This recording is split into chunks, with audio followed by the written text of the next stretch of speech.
నాలుగో విడత ఎన్నికల ప్రచారంపై దృష్టి కేంద్రీకరించిన ప్రధాన పార్టీలు రాష్ట్రంలో విస్తృత ప్రచారం నిర్వహిస్తున్నాయి. ఓటర్లను ఆకట్టుకునేందుకు ప్రధాన పార్టీల ముఖ్య నేతలంతా వివిధ ప్రాంతాల్లో విస్తృతంగా పర్యటిస్తున్నారు. ప్రత్యర్థులపై విసిర్లు, ఓటర్లపై వరాలు కురిపిస్తూ గెలుపు మంత్రం పఠిస్తున్నారు. ఫిబ్రవరి 19న ఎన్నికలు జరగనున్న 56 నియోజకవర్గాల్లోని ఓటర్లను ఆకట్టుకునేందుకు ప్రధాన పార్టీలు పోటాపోటీగా ప్రచారం నిర్వహిస్తున్నాయి.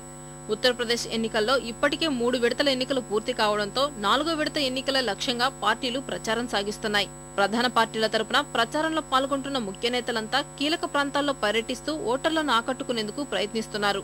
ప్రత్యర్థులపై పైచేయి సాధించేందుకు ఘాటైన విమర్శలతో విరుచుకుపడుతున్నారు.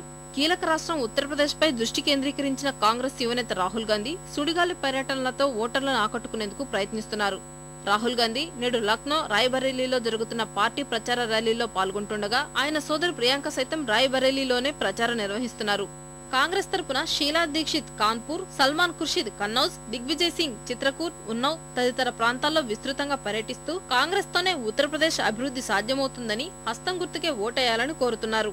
యూపీలో ఓటర్ల తలరాత మార్చడం భాజపాకే సాధ్యమవుతుందంటున్న ఆ పార్టీ నేతలు సైతం రాష్ట్రంలో విస్తృత ప్రచారం నిర్వహిస్తున్నారు. అధికార బీఎస్పీ, సమాజ్వాదీ, కాంగ్రెస్ పార్టీలపై విరుచుకుపడుతున్న భాజపా జాతీయ అధ్యక్షుడు నితిన్ గడ్కరీ నేడు లక్నో, కపుర్తాలలో ప్రచారం నిర్వహిస్తున్నారు. ఆ పార్టీ సీనియర్ నేత ఎల్కే అద్వానీ మరోసారి యూపీ ప్రచారంలో భాగంగా నేడు లక్నో, ఝాన్సీ ప్రచార సభల్లో పాల్గొంటున్నారు. పార్టీ తరపున భాజపా ఫైర్ బ్రాండ్ ఉమాభారతి ప్రతాప్ గఢ్ లో ప్రచారం నిర్వహిస్తున్నారు. మరోమారు యూపీ పీఠాన్ని దక్కించుకోవాలని చూస్తున్న బీఎస్పీ అధినేత్రి మాయావతి సమాజ్వాదీ, కాంగ్రెస్ పార్టీలపై విమర్శలతో విరుచుకుపడుతున్నారు. కాంగ్రెస్, భాజపా పాలనా విధానాల్లో లోపాలను ప్రస్తావిస్తూ మరోమారు బీఎస్పీకి అధికారాన్ని అప్పగించాలని ఓటర్లను కోరుతున్నారు.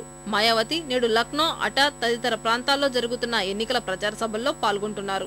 మరోవైపు అధికార బీఎస్పీనే ప్రధాన లక్ష్యంగా సమాజ్వాదీ పార్టీ నేతలు ప్రచారం నిర్వహిస్తున్నారు. విస్తృత ప్రచారంలో పాల్గొంటున్న సమాజ్వాదీ అధినేత ములాయం సింగ్ యాదవ్ కాశీనగర్, కన్నౌజ్, కాన్పూర్లలో, యువనేత అఖిలేష్ యాదవ్ ప్రతాప్ గఢ్ లో ఓటర్లను ఆకట్టుకునేందుకు ప్రచారంలో పలు హామీలిస్తున్నారు. రాష్ట్రీయ లోక్ మంచ్ నేత కళ్యాణ్ సింగ్ ఔరాయిలో ప్రచారం చేస్తున్నారు. ఇతర పార్టీల నేతలు ప్రచారంలో ఓటర్లను ఆకట్టుకునేందుకు చేస్తున్న ప్రయత్నాలతో 4వ విడత ప్రచారం సైతం మరింత ఉధృతమవుతోంది.